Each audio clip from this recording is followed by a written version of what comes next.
Hi friends, welcome back to our channel. நம்ம இன்னைக்கு pink moisturising lip balm எப்படி செய்யறதுன்னு பார்க்கலாம். நம்ம அதுக்கு ஃபர்ஸ்ட் கோகனட் ஆயில் எடுத்துக்கலாம். இது டீப்பா மாய்ஸ்சர் பண்ணி லிப்பை சாஃப்டன் பண்ணும். எந்த விதமான ஆன்டி பாக்டீரியல் இன்ஃபெக்ஷன் வராம பாத்துக்கும். நம்ம அடுத்து ஆல்மண்ட் ஆயில் எடுத்துக்கலாம்.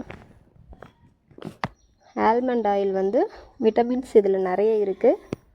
அப்புறம் மாய்ஸ்சரைசிங் குவாலிட்டியும் அதிகமாக இருக்குது. அடுத்து நம்ம ஷியா பட்டர் எடுத்துக்கலாம். இதுலேயுமே மாய்ஸ்சரைசிங் கண்டென்ட் நிறைய இருக்குது. அடுத்து கேஸ்டர் ஆயில். இதில் மாய்ஸ்சரைசிங் கண்டென்ட் மட்டும் இல்லாமல் இது நம்ம லிப் பாம் வந்து நம்ம அப்ளை பண்ணும்போது நல்லா அந்த ஷைனிங் லுக்கு கொடுக்கும்.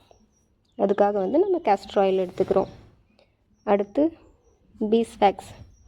இதில் அதிகபட்சமான மாய்ஸ்சரைசிங் கண்டென்ட் மட்டும் இல்லாமல் சன்னில் இருந்து ப்ரொடெக்ட் பண்ணக்கூடிய ப்ராப்பர்ட்டி நிறைய இருக்குது.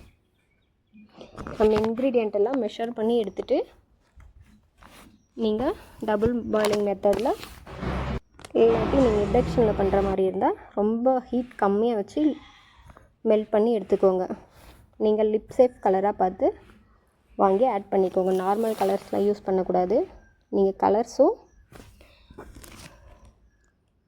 அப்புறம் அதுக்குண்டான ஃப்ளேவர் உங்களுக்கு என்ன வேணுமோ அதுக்கு தகுந்தாப்பில் ஆட் பண்ணிக்கோங்க. அது ஆப்ஷனல் தான். ஆட் பண்ணிட்டு நீங்கள் உடனே போர் பண்ணிக்கோங்க கண்டெய்னரில். நீங்கள் லேட் பண்ணிட்டீங்கன்னா இது வந்து சீக்கிரமாக சாலிட் ஆகிடும். டைம் ஆகும். இது ஒரு 20 மினிட்ஸ்லேயே நமக்கு வந்து நல்லா அந்த கெட்டித்தன்மை அந்த மாதிரி ஆகிடும். நீங்கள் டபுள் பாயிலர் மெத்தடில் பண்ணுறதா இருந்தால்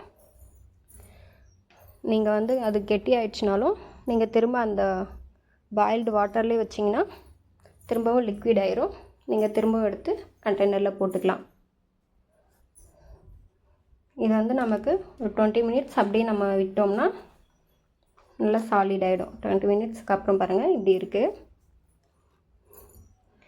இது நீங்கள் போர் பண்ணும்போதும் ஸ்லோவாக தான் கண்டெய்னரில் வந்து போர் பண்ணும்போதும் ஸ்லோவாக தான் போர் பண்ணணும். இல்லைனா இது ஏர் பபிள்ஸ் ஃபார்ம் ஆகிடும். நம்ம வந்து அக்ரிலிக் கண்டெய்னரில் நம்ம போர் பண்ணுறதுனால இது வந்து நமக்கு அப்படியே தெரியும். நம்ம இங்கே ஏதாச்சும் கேப் இருந்துச்சுன்னா அது அப்படியே நமக்கு தெரியும். இது வந்து நம்ம காஸ்மெட்டிக் ஷாப்பில் வாங்குகிற லுக்கு வந்து நமக்கு காஸ்மெட்டிக் ஷாப்பில் வாங்குகிற லுக்கு நமக்கு கிடைக்காம போயிடும். நம்ம அதனால தான் ஸ்லோவாக போர் பண்ணணும் அப்படின்ட்டு சொல்கிறோம். இது நீங்கள் 1 டேக்கு அப்புறம் வச்சு யூஸ் பண்ணலாம். ஓகே ஃப்ரெண்ட்ஸ், இந்த வீடியோ உங்களுக்கு பிடிச்சிருந்தா லைக் பண்ணுங்கள்.